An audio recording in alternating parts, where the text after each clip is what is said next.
Hi, ഞാൻ Subin VR.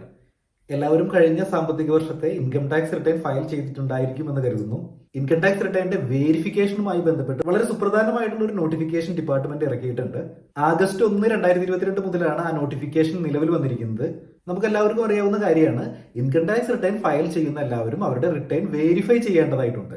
അപ്പോൾ verify ചെയ്യാനായിട്ട് നമുക്ക് രണ്ട് ഓപ്ഷൻസ് ആണുള്ളത്. ഒന്നുകിൽ നിങ്ങൾക്ക് വെരിഫൈ ചെയ്യാം, നിങ്ങളുടെ ആധാർ OTP അല്ലെങ്കിൽ EVC ജനറേറ്റ് ചെയ്തുകൊണ്ട്, അല്ലെങ്കിൽ മറ്റു മാർഗങ്ങളിലൂടെ നിങ്ങൾക്ക് നിങ്ങളുടെ റിട്ടേൺ വെരിഫൈ ചെയ്യാനായിട്ട് സാധിക്കും. ഇനി വെരിഫൈ ചെയ്യാനായിട്ട് സാധിക്കാത്ത ആളുകൾക്ക് ITR-V എന്നുള്ള വെരിഫിക്കേഷൻ ഫോം സൈൻ ചെയ്ത് ബാംഗ്ലൂർക്ക് അയച്ചുകൊണ്ട് വെരിഫൈ ചെയ്യാവുന്നതാണ്. അപ്പോൾ ജൂലൈ 31 വരെ ഇങ്ങനെ വെരിഫൈ ചെയ്യാനായിട്ട് അല്ലെങ്കിൽ വെരിഫൈ ചെയ്യാനായിട്ട് 120 ദിവസത്തെ സമയം ലഭിച്ചിട്ടുണ്ടായിരുന്നു. പക്ഷേ ഈ പുതിയ നോട്ടിഫിക്കേഷൻ പ്രകാരം, അതായത് 5/2022 നോട്ടിഫിക്കേഷൻ പ്രകാരം ആഗസ്റ്റ് 1, 2022 മുതൽ ഫയൽ ചെയ്യുന്ന ഇൻകം ടാക്സ് റിട്ടേണുകൾ 30 ദിവസത്തിനകം വെരിഫൈ ചെയ്യേണ്ടതായിട്ടുണ്ട്. അപ്പോൾ ആഗസ്റ്റ് 1 മുതലുള്ള റിട്ടേണുകൾക്കാണ് ഈ 30 ദിവസത്തെ സമയപരിധി നിശ്ചയിച്ചിട്ടുള്ളത്. ആഗസ്റ്റ് 1 മുൻപ്, അതായത് ജൂലൈ 31 വരെ ഫയൽ ചെയ്ത റിട്ടേണുകൾക്ക് മുമ്പത്തെ പോലെ തന്നെ 120 ദിവസത്തെ സമയപരിധി ലഭിക്കും. ഇനി റിട്ടേൺ നിങ്ങൾ ലേറ്റ് ആയിട്ടാണ് വെരിഫൈ ചെയ്യുന്നത് അല്ലെങ്കിൽ വെരിഫൈ ചെയ്യുന്നത് എങ്കിൽ എന്താണ് അതിന്റെ കോൺസിക്വൻസസ്?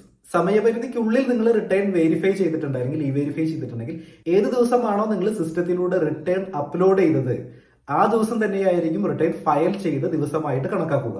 ഇനി നിങ്ങൾ ലേറ്റ് ആയിട്ടാണ് വെരിഫൈ ചെയ്യുന്നത് അല്ലെങ്കിൽ വെരിഫൈ ചെയ്യുന്നത് എങ്കിൽ നിങ്ങൾ ഏത് ദിവസമാണോ വെരിഫൈ ചെയ്യുന്നത് അല്ലെങ്കിൽ വെരിഫൈ ചെയ്യുന്നത് ആ ദിവസമായിരിക്കും നിങ്ങൾ റിട്ടേൺ ഫയൽ ചെയ്ത ദിവസമായിട്ട് കണക്കാക്കുന്നത്. ഇതിൽ കുറച്ച് അപകടങ്ങൾ ഒളിഞ്ഞിരിക്കുന്നുണ്ട്.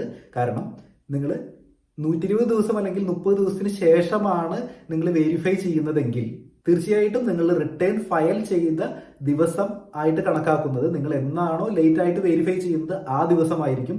നിങ്ങൾ ലേറ്റ് ആയിട്ടാണ് റിട്ടേൺ വെരിഫൈ ചെയ്യുന്നതെങ്കിൽ തീർച്ചയായിട്ടും നിങ്ങൾക്ക് ലേറ്റ് ഫീ അടയ്ക്കേണ്ടതായിട്ട് വരും.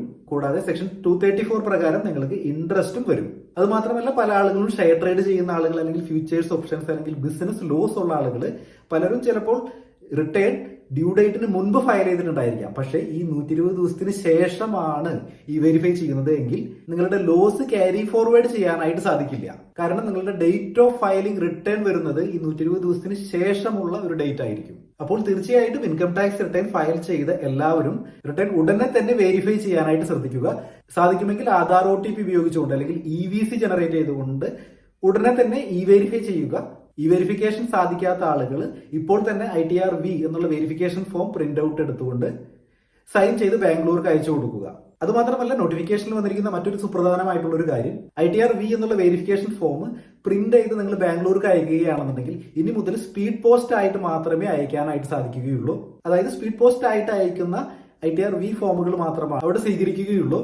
അപ്പോൾ സ്പീഡ് പോസ്റ്റ് ആയിട്ട് അയക്കുന്ന സന്ദർഭങ്ങളിൽ ഈ 30 ദിവസം അല്ലെങ്കിൽ 120 ഡേയ്സ് എന്ന് പറയുന്നത് കണക്കാക്കുന്നത് എന്നാണോ നിങ്ങൾ സ്പീഡ് പോസ്റ്റ് ചെയ്തത് ആ ദിവസമാണ് ഈ 30 ദിവസം അല്ലെങ്കിൽ 120 ഡേയ്സ് എന്ന് കണക്കാക്കുന്നത്. അപ്പോൾ നിങ്ങൾ സ്പീഡ് പോസ്റ്റ് ചെയ്യുകയാണെന്നുണ്ടെങ്കിൽ 30 ദിവസത്തിനുള്ളിൽ അല്ലെങ്കിൽ 120 ദിവസത്തിനുള്ളിൽ സ്പീഡ് പോസ്റ്റ് ചെയ്യേണ്ടതായിട്ടുണ്ട്.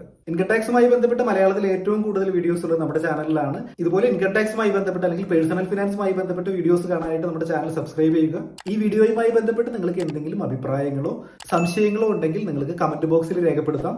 ചാനലിന്റെ വാട്സ്ആപ്പ് നമ്പർ ഡിസ്ക്രിപ്ഷനിൽ കൊടുത്തിട്ടുണ്ട്, നിങ്ങൾക്ക് അതിലേക്ക് മെസ്സേജ് അയക്കാം. മറ്റൊരു വീഡിയോ ആയിട്ട് വീണ്ടും കാണാം. Thanks for watching.